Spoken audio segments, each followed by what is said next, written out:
Good afternoon, ladies and gentlemen. Welcome to St. Paul Fire Station number 1. I'm Fire Chief Tim Butler, and on behalf of the 475 men and women of the St. Paul Fire Department, we want to thank you for being here today and share some great news for our medical patients. We're going to hear about some great technology and some great work being done by some local organizations to help bring superior management to cardiac arrests in Minnesota. We're here today at Station 1 for an event which is really part news conference about the Lucas device and part award ceremony for the people who helped make this possible. We have 4 main purposes today. I want to introduce you to the Lucas device. It's an automatic CPR machine. We're going to tell you how the machine works. We're going to demonstrate it for you here. It has some significant benefit in helping heart attack victims around the metro area. Today we get to have that device join the St. Paul Fire Department. We're also going to introduce you to some local leaders and organizations who made this possible. The investment to buy 13 of these, one for each of our St. Paul Fire ambulances, was about a $200,000 investment. We could not have done that without some great partners in the community. I'll be presenting the Lucas partners with the Fire Chief's Special Commendation for their extraordinary generosity and superior leadership in bringing Lucas to our paramedic crews. And then I want to have everyone have the opportunity to talk to our award recipients and also ask questions about Lucas and show you how the device works. Joining us today are key leaders from the United Hospital Foundation, the Minnesota Resuscitation Consortium, the St. Paul Fire Foundation, Allina Health Emergency Medical Services, Regents Hospital Emergency Medicine Department, the St. Paul Mayor's Office, Physio Control Corporation, and the firefighters and chief officers of the St. Paul Fire Department. Sudden cardiac arrest or heart attacks occur in over 300,000 patients annually in the United States and over 200 times here in St. Paul. Patients typically have less than a 5% survival rate if they have a heart attack outside of the hospital. The success rate has been largely the same for about the last 50 years. We've made some new technology and some new procedure improvements in the last couple of years and increased that rate to over 20% in most cases when there is consistent, effective CPR being done.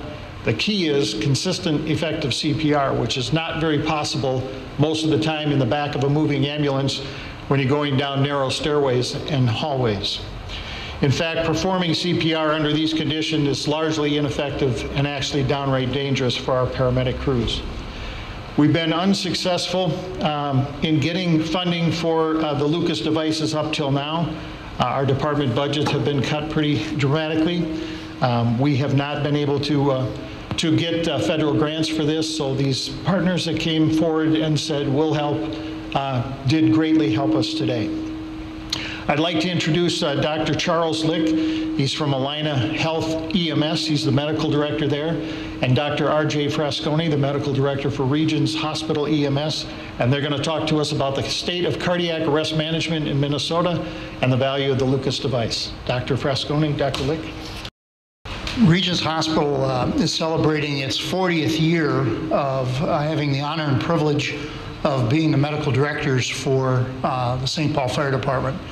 What the chief failed to mention is that St. Paul has either the highest or one of the highest, actually, over the last couple of years, has been the highest out-of-hospital cardiac arrest survival rate in the United States. These are neurologically intact survivors. St. Paul was the first service in the United States to perform active compression, decompression CPR.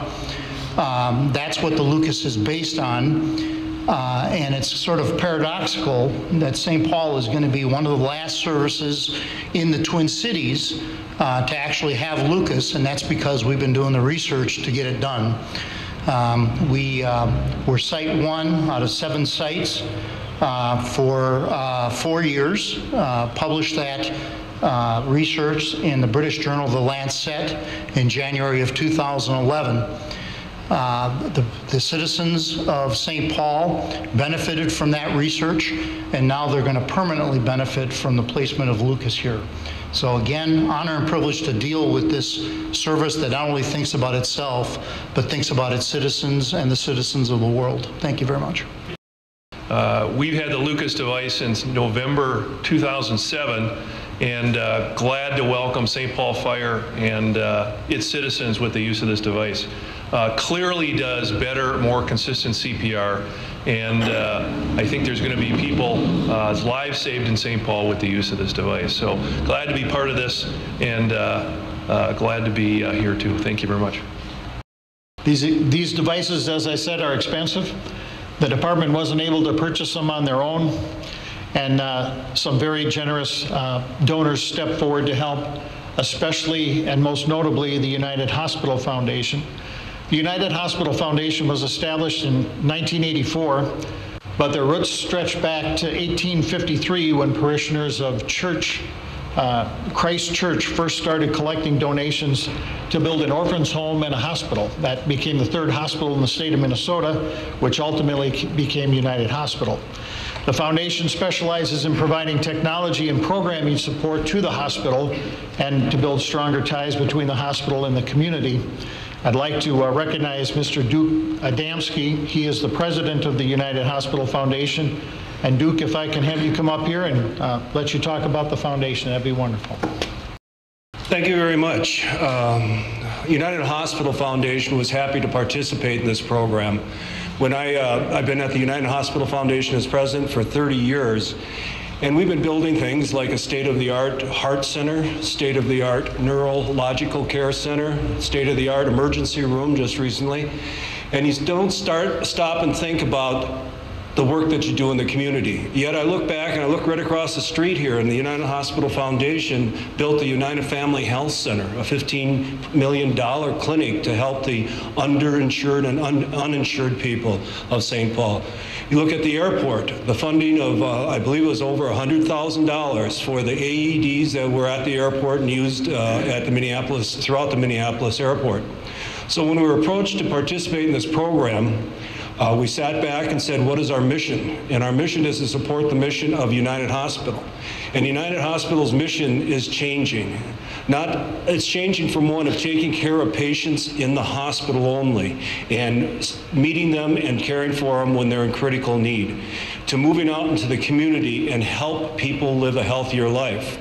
If we can save but one life with this device, the 50% funding that the United Hospital Foundation provided is so worth it. More importantly, though, is to give the people that work day-to-day on it, the EMS staff, the right tools to do their work. I think that the AEDs should be able to start and equip them with the tools they need to do their job. Again, we're thankful for participating in this program, and thank you for having me here today. Another critical contributor to the Lucas Partnership was the Minnesota Resuscitation Consortium.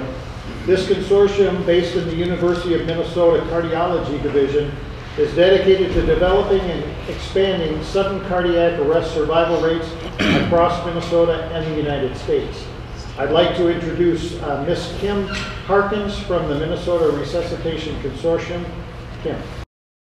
Thank you for having me. The Minnesota Resuscitation Consortium, which, as mentioned, is based at the University of Minnesota, is part of the Medtronic Foundation Heart Rescue Project, whose goal is to improve sudden cardiac arrest outcomes nationwide. They've done this by having partners across the nation, and Minnesota is one of 6 states that received a grant to improve outcomes throughout the state of Minnesota. And the way we're doing that is by working with groups, hospitals, bystander efforts, as well as EMS organizations such as St. Paul Fire, to make sure that these new innovative techniques, these new ways of training, these efforts toward better outcomes can be brought right into the community where they impact patients. The Minnesota Resuscitation Consortium is also helping to collect data. By collecting data, we can actually see what we're doing right and what we could be doing better. And so the data that's being collected on sudden cardiac arrest is what's really going to help revolutionize the next steps in how we can improve outcomes. So the things that are happening here in St. Paul and many other communities across Minnesota are really changing the face for the nation on how sudden cardiac arrest will be approached in the future. And we appreciate being a part of this initiative and helping to provide Lucases here in St. Paul. Another Lucas partner that made this project successful was the St. Paul Fire Foundation. Founded in 2010 with the dual purpose of promoting the health, wellness, and safety of firefighters and citizens, the foundation jumped at the opportunity to make CPR safer for our paramedic crews and more effective for our cardiac arrest patients.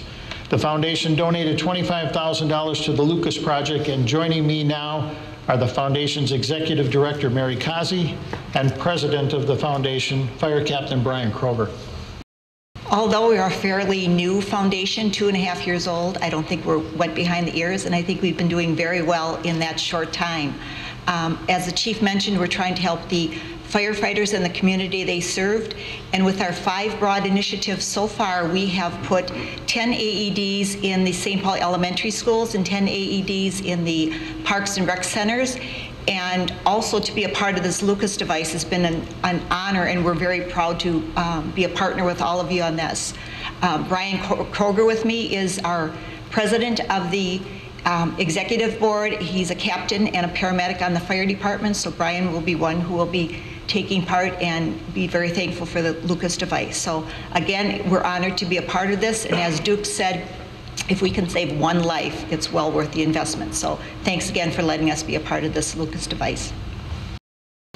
As Mary says, the Fire Foundation is it's pretty new, a couple years old. We've done a lot in those couple of years. It's started by firefighters and retired firefighters from St. Paul to work on some issues that we saw out there.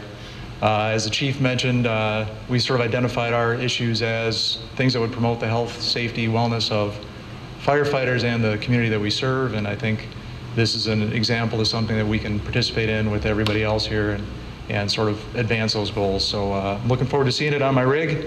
I've done the training. It's pretty amazing what we can do with this thing, and docs can tell you more about it than I can, but I think it's going to save a lot of lives, and it's going to make a difference in us continuing to offer the kind of top-notch service we already do and state-of-the-art stuff. So thank you. In addition to the financial partners who made Lucas possible, I want to introduce you to some key EMS leaders who work behind the scenes to identify and encourage the partnership, and who were instrumental in helping prepare research and briefings necessary to make the fiscal donations possible. I've already introduced you to Dr. Charles Lick, Medical Director of Allina Health EMS. I'd like to introduce you to Mr. Brian LaCroix, President of Allina Health EMS.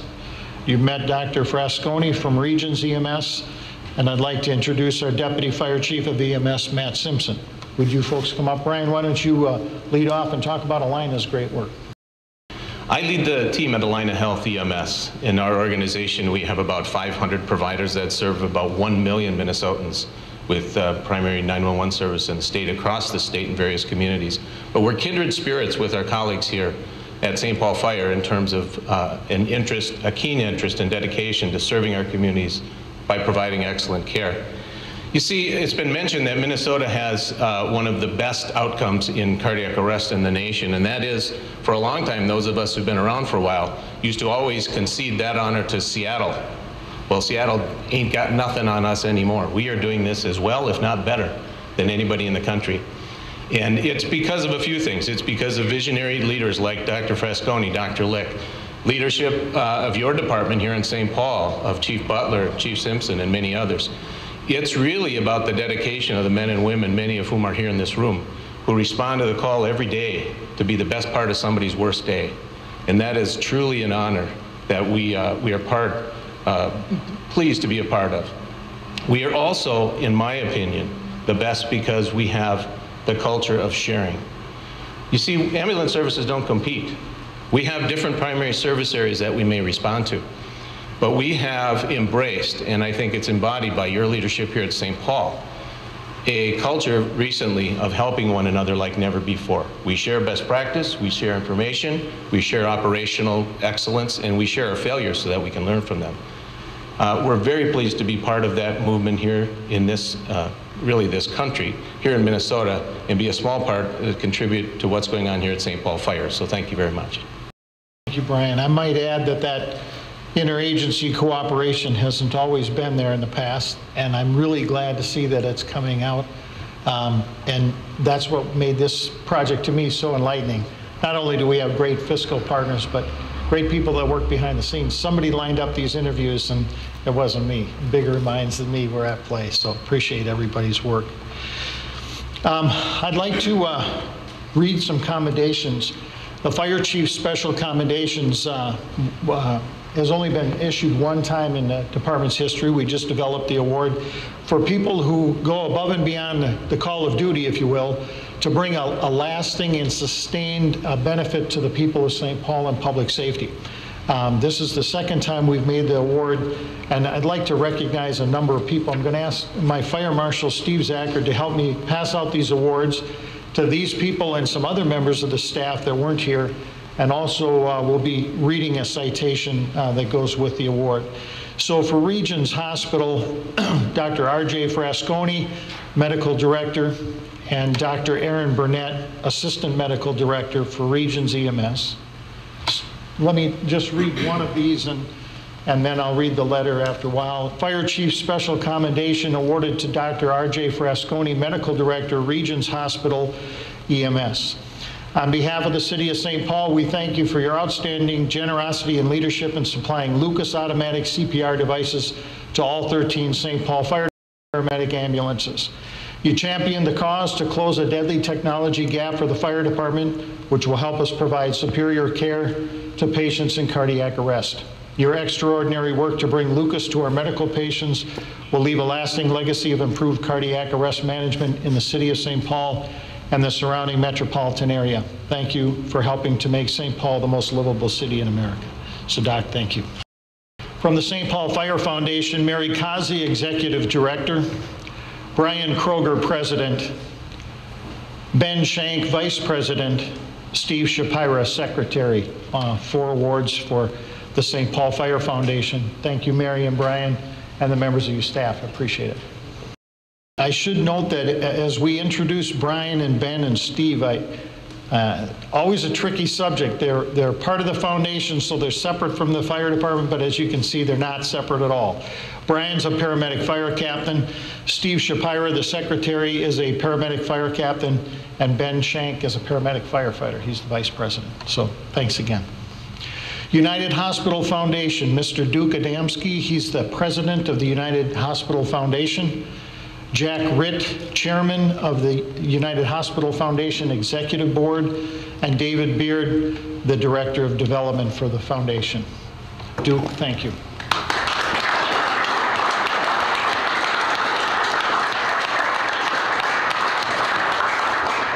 For Allina Health EMS, Dr. Charles Lick, medical director, and Brian LaCroix, vice president of Allina Health and president of Allina Health EMS.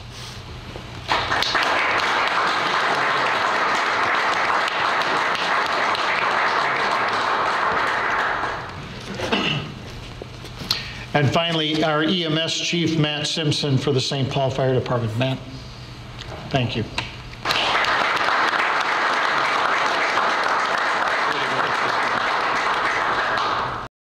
I'm going to just read one of the letters, and then we'll open it up to questions and a demonstration of the Lucas device. This one is addressed to the United Hospital Foundation.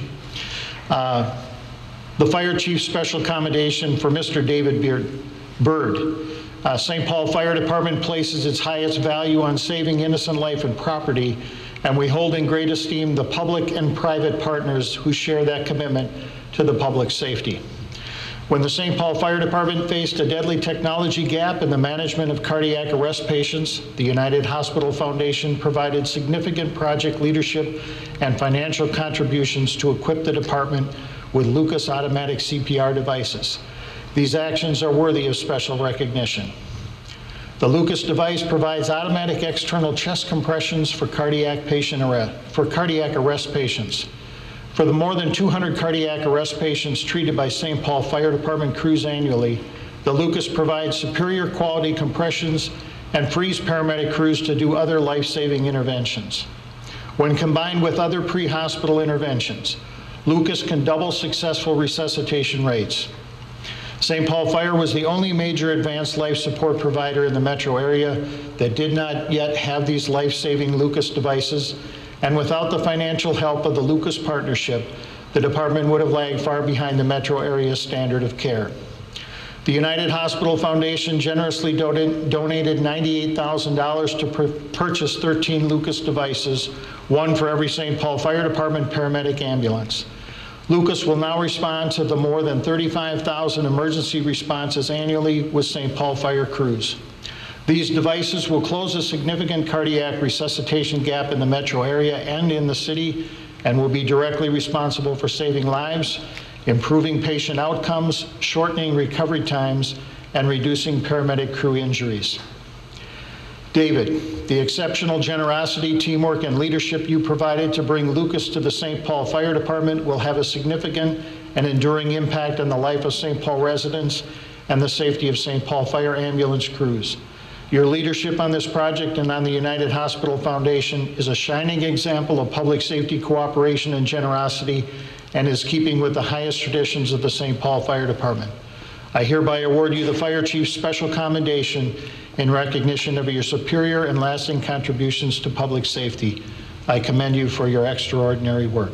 So a letter like this will go to each of our partners, and I appreciate again your work on this. And now I'm going to have EMS Chief Matt Simpson and Mr. John Daly demonstrate the Lucas and answer any questions about the technical operation of the device. Matt? We are the last major service, so I'm appreciative that we're caught up to where we need to be as a department so that we can better assist the citizens and really our own firefighters in the city of St. Paul. I think this is a twofold benefit in that obviously we're going to have a consistent CPR that's superior to manual CPR, and it's going to offer our firefighters safety in not having to stand up and transport a cardiac arrest in the back of a moving ambulance, as was mentioned before. So this is again a twofold win-win for St. Paul.